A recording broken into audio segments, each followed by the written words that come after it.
Hello and welcome to my review of Azrael, the Supreme Grand Master of the Dark Angels for Warhammer 40,000 from Games Workshop. Now, as you know, I've got quite a large Horus Heresy Dark Angels force being built currently, and at the moment this is giving me an excuse to get some 40k miniatures to bump up that force. Azrael will cost you £27.50, which coincidentally is the same price as Master Lazarus. Not sure why they're charging the same amount of money, but they are. An interesting fact is they're the second largest chapter in terms of unit types on the web store, straight after Blood Angels. So Dark Angels have 102 units, Blood Angels have 103. So still a big leap between, say, White Scars, who have 82. You know, you've got an extra 20 units that Dark Angels have. That may change in the future, but Azrael does consist of 24 plastic components, which is 2 components more than Master Lazarus, probably because of the Watcher in the Dark. And as I've said before, if you're finding that the price of Azrael is a bit too steep, or even Vashtor, the Archifane, then you can still pick up the Soul of the Forge King box set, which includes both the characters, for £130. With a discount, it's about 100, so that's almost the price of both the characters themselves, but you're going to get an extra 28 miniatures in that set. So essentially you could be getting either one of these or both for free in terms of the price of everything else in the set. So if you know a little bit about Dark Angels, you'll probably have already realised that he's not the most expensive character, even though he is the Supreme Grand Master. Samael would cost you £35, and of course the Lion, when he was released, I think he was £60. We'll see how much his individual release will be, but I'm pretty sure it's going to be over the £27.50 price point. Format of this review is as usual. I'll have a look at the miniature up close and personal. We'll look at all the detail and things. I'll go through the spare parts. We'll do some size comparisons, and then I'll go through all of his rules, which you can find for free on the Warhammer community website, which is brilliant, and looking forward to seeing all the free rules in 10th edition. So without further ado, let's have a look at the mini. It's a lovely mini. I was a bit on the fence about him, but now that I've built him and compared him to a few other minis, I think he's lovely. I really do.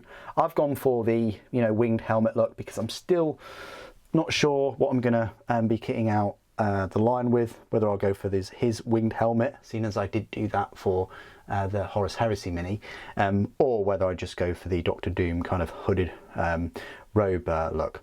But everything is here, as you'd expect. This is a big Primaris upgrade for Azrael, who has been around for ages in metal and in Finecast.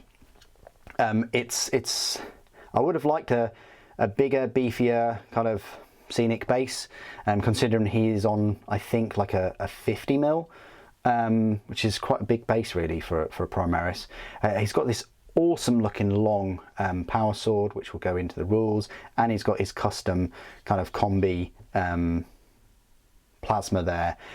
You've got a few options with the Watcher. You can have the Watcher in the Dark holding his sheath for his sword, or you can have him holding the winged helmet if you go for the helmetless option. There's lots of Dark Angels filigree and icons and symbols and things on here. The banner is fantastic, although I've glued mine on, so I'm going to have a lot of fun trying to paint in there whenever I do that. I might kind of gently take this off and paint it when I come to that. But yeah, I would suggest you not glue at least this part of the banner if you want to paint that. If you want to paint the banner first and not have his winged helmet get in the way. He's got a pistol there. He's got some purity seals. The power plant looks amazing with the skulls on either side flanking the exhausts. You've got the winged angel there. and you've got a little bit of an extra of a scenic base, kind of just like one of the Dark Angels helms, I think it is. So that's the miniature. The Watcher, you don't have to put the Watcher on there if you don't want to. I think that adds to it though. I think it's quite cool. Yeah, I hope we do get a Dark Angels kind of Primaris refresh. That would be good, because I really enjoyed what they did with Black Templars, and I hope they have some more chapter specific Space Marines miniatures in the future. Okay then, so there are a few spare parts in with Azrael, and that is, you know, dependent on what you equip the Watcher. You know, if you equip the Watcher with the sheath or scabbard for the sword of secrets, if you don't equip him with that, and you give Azrael the helmetless head, then you can give the Watcher the helm that he's currently wearing. He can be holding that, and you've probably seen, and if you've ever seen any old pictures of the older model, you will see that that is kind of like the default, to have the Watcher holding the Lion's helm. This is Azrael's helmetless head, and it comes with a little neck scarf, I think, keep his neck a bit warm. No, it's to kind of add a bit of filler to where, you know, the helmet needs a bit more room to be modelled in, but yeah, quite a stoic looking face, a nice upgrade to what we had before.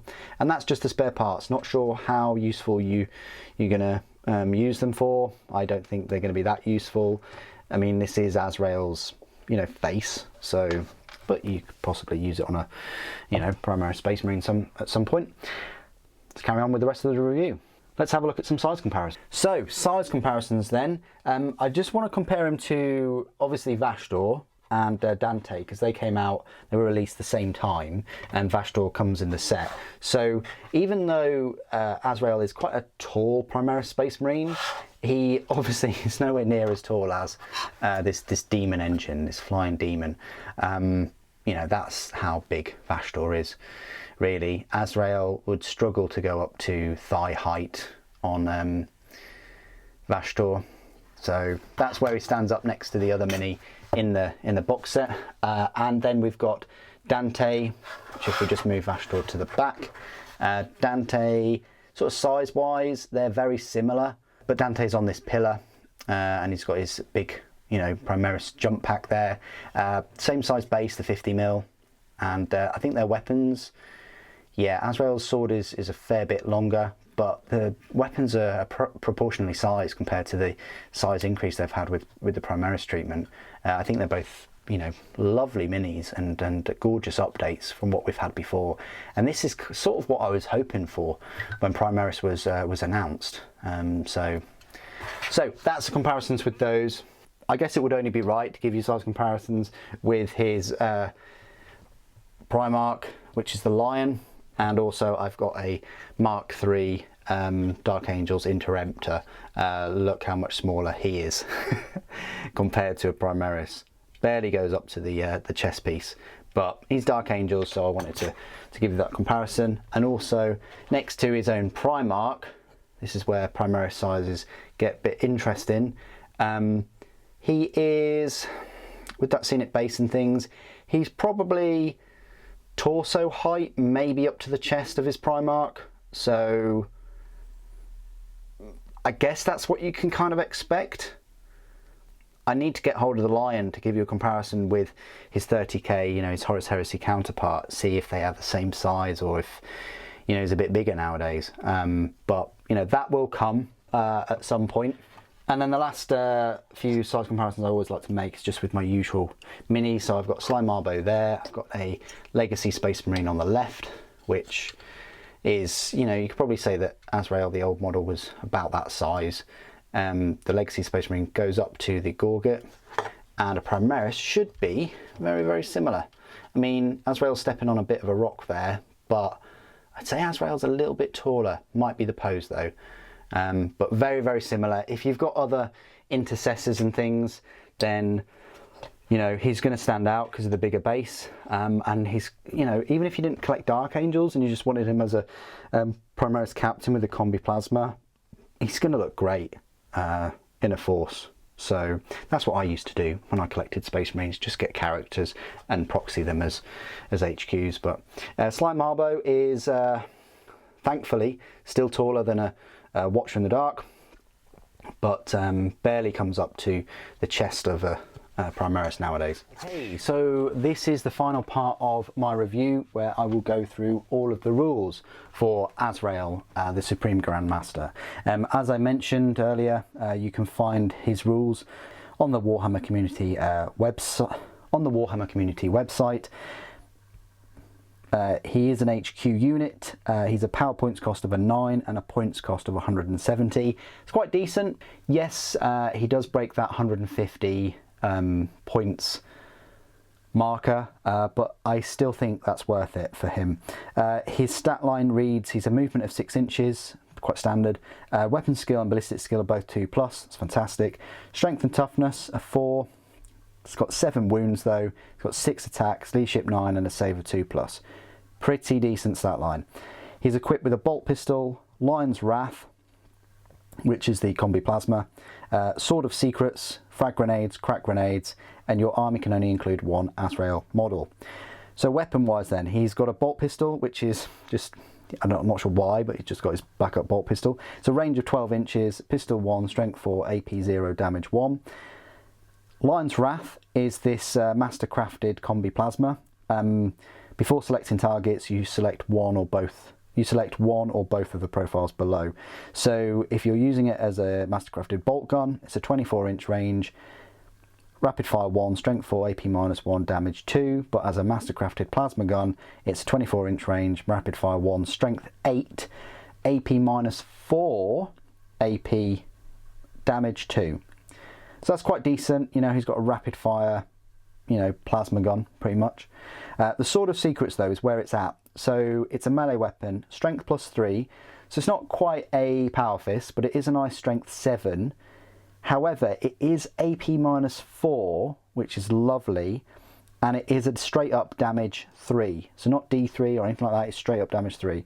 Furthermore though, each time an attack is made with this weapon, on an unmodified wound roll of a 6, it inflicts 1 mortal wound on the target in addition to the normal damage.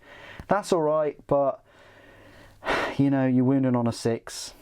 You know, he does have 6 attacks though, so it's possible. Frag grenades and crack grenades do the usual things as you'd expect.